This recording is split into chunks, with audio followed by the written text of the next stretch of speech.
Mark Pellegrino is an actor who's been in such films as The Big Lebowski and National Treasure, and he's been in roughly 1 billion TV shows like Supernatural, Quantico, Dexter, Lost, and The Closer. He's also the co-founder of the American Capitalist Society. Mark, welcome to the show. Thanks for having me.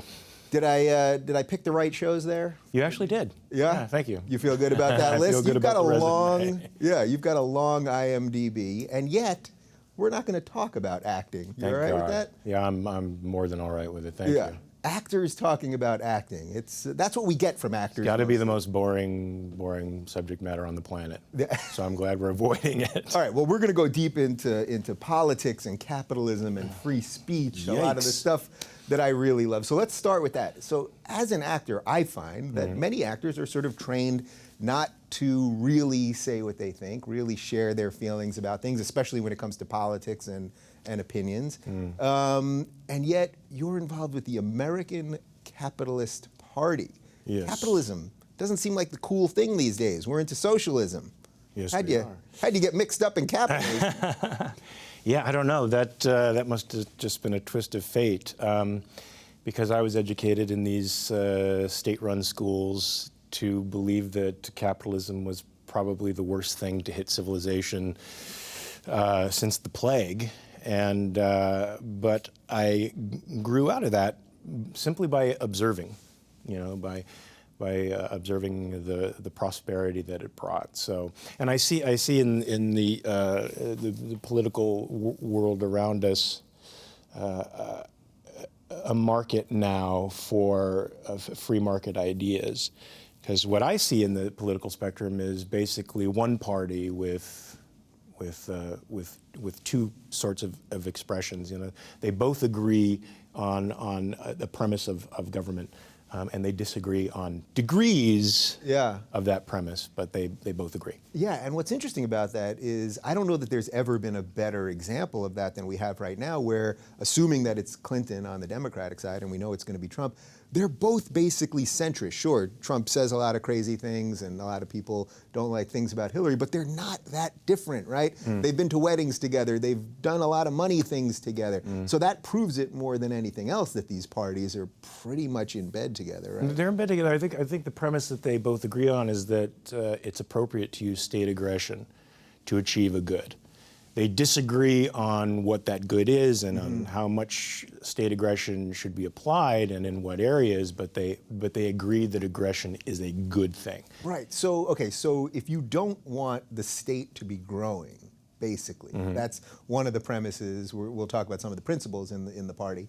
Then this is a really nightmarish election, right? Nightmare. Because this whole thing, even Trump on the Republican side, for someone that wants small government, this is not a small government Republican. I don't know, there aren't many left, I suppose. And certainly Bernie and Hillary are not small government people. So that's kind of depressing for someone that wants the government out of your life, right? Yeah, I mean, I don't even equate small government with good government. I equate a government that respects individual rights and holds property as inviolable as a good government. Because a small government can be just as authoritarian as a large government if its premises are that aggression is appropriate. So when did you have your sort of political awakening? You said you went to state schools where they taught you capitalism was bad, yet it was capitalism that was funding these state schools, because this was in America, I assume? Yeah. Yeah. So when did your awakening sort of happen? I think in my mid-20s, when a friend of mine who was in the theater company that I belonged to introduced me to the writings of Ayn Rand. And at the time, I would have considered myself a leftist. I was a registered Democrat and fully on the side of statism without quite understanding what that meant. And her writings threw me into a bit of a moral and philosophical tailspin for years, and it took about a decade for me to resolve all the issues that she kind of threw in my face and made me think about. Yeah, what do you make of when you just say Ayn Rand? I had Yaron Brook, who's the president of the Ayn Rand Foundation, on just a couple of weeks ago. He's a friend of mine. And a great guy, and I thoroughly enjoyed our back and forth. And I have to say that probably 90% of the reaction we got to it was positive. But the 10% that was, even people that disagreed with the specifics of how the government should work or capitalism or, free will, whatever it was, it was all positive and on point. But the 10% that disagreed, there wasn't a lot based in fact. It was just screaming, like, Ayn Rand's a horrible, all these awful words and all that kind of stuff. Why do you think that the philosophy of capitalism or objectivism, if we go that, tightly with it, brings out such emotion in people? I think because it's based on the ethics of rational self-interest. And most people have a sort of spectrum in their minds when they're thinking of values and ethics. And the spectrum is you're either, and the spectrum is informed by altruism, basically. So that's the umbrella under which everyone sees and defines the good. And to the degree that you are selfish and acting for your own interests is the degree that you're parting from the concept of altruism, which is a sacrificial ethics, which says the other should be the beneficiary of values, not you. Right. Rational self-interest is that you should be the beneficiary of the values that you go for. So, okay, so there's so much there, because that's where people start going crazy. It seems obvious to me that if you were to do what is good for you, that doesn't mean you're going to screw everyone else over. If you were going to do what's good for you in your house, well, then what you do what's good in your house is probably good for your community. It's probably good for the wider community. Yes, you could do all kinds of awful things at the expense of people, but I think this is the disconnect. People don't understand that by doing good for yourself, in a way, you're actually doing good for many other people, right? Is that sort of the crux of it? I think even though that isn't the primary focus, that is the consequence for sure. I think amongst rational people there is no conflict of interest and there is no clash of rights. In a statist kind of world that we live in, then a person going for what they want, using state aggression, will clearly do it by gaining at the expense of somebody else. Yeah. And that's sort of the alternatives that the altruistic mindset gives us. You're either sacrificing yourself to somebody else or sacrificing somebody else to yourself, and rights sort of by nature are meant to clash. And I don't think that's true in a rational world. Right. So we live in this time where everyone's virtue signaling all the time, and we know what's going on college campuses where they're playing this suppression Olympics thing. So in a way, this is really this is either the antidote or at least the total reverse of all of that, right? Agreed. As opposed to just pretending that you're for all these groups, and then what gets lost in these groups is the individuals, and it's really about the individual, right? It is about the individual. It all comes down to the individual. The individual is the one who thinks, the individual is the one who pursues values. Groups don't. Society doesn't. Society and these groups are just composed of individuals pursuing their own ends, and hopefully their rational ends, so they don't come at the expense of somebody else. Yeah. All right. So you started or co-founded the American Capitalist Party. Yeah. What made you say, all right, I'm going to put my name out there and I'm going to go for something that's bigger than me and try to change things for the better?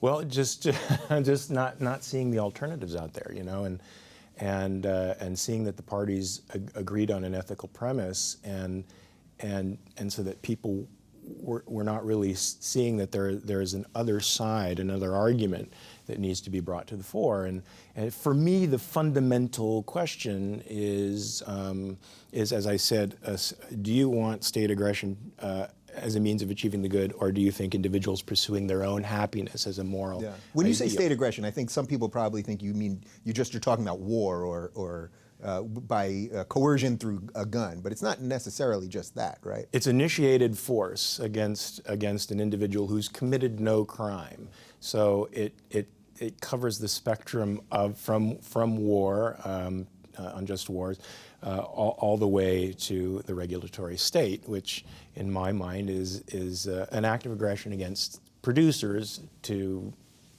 redistribute capital in the name of justice. Right. And so I feel like the actual alternatives, the real alternatives that exist in the political spectrum is statism or liberty. And if you believe that the state is an appropriate means to achieve the good, then you are to that degree a statist. And if you believe that individuals pursuing their own happiness is a moral ideal and in no way creates conflict, then you go for something like capitalism. Yeah. Isn't the sad part of this that, so I'm obviously on board most of this, and I want to get into classical liberalism in a minute with you. Okay. But just as you were saying that, I was thinking, when we had the primaries, it's like we had those, I think it started at 17 Republicans. Yeah. The only guy who touched on anything that you just said at all was Rand Paul, who dropped out after, it was either the straw poll or the first primary. I mean, that really tells you how sad our politics are, right? It's distressing. It is distressing. But, and I think that's a result of a couple of things. Look, this Trump phenomenon is sort of an expression of something healthy on the one hand, in that people are upset. Mm-hmm. They understand that the PC movement is a sort of tyranny and authoritarianism and irrational, and they're tired of being under its thumb, and they see how it leads to kind of a systemic dishonesty, and they're tired of political elitism, and they want their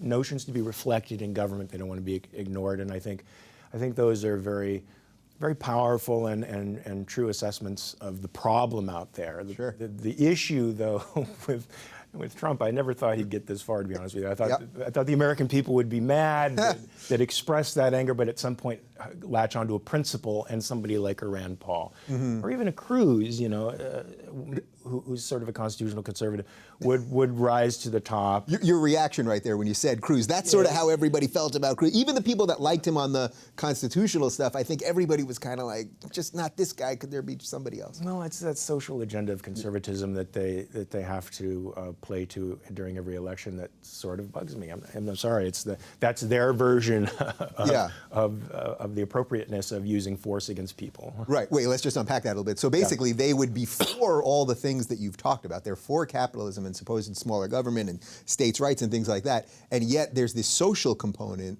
that I think you would be completely against, right? So when they're getting the government involved in who you marry and what you smoke in your bedroom and things of that nature, that actually is completely against what their ideology is, but they've coupled that somehow with religion, which a libertarian or a classic liberal or a true capitalist, I suppose, would be completely against. Sure, and I don't even think they're true representatives of capitalism as well. They've been just as much a party to the fall of the United States into statism as the political left has been, and have never really been very strong moral advocates of capitalism. Any pundit I've heard on the right, at best can say there's no shame in the profit motive, but I've never heard them just say it's positively good. Right.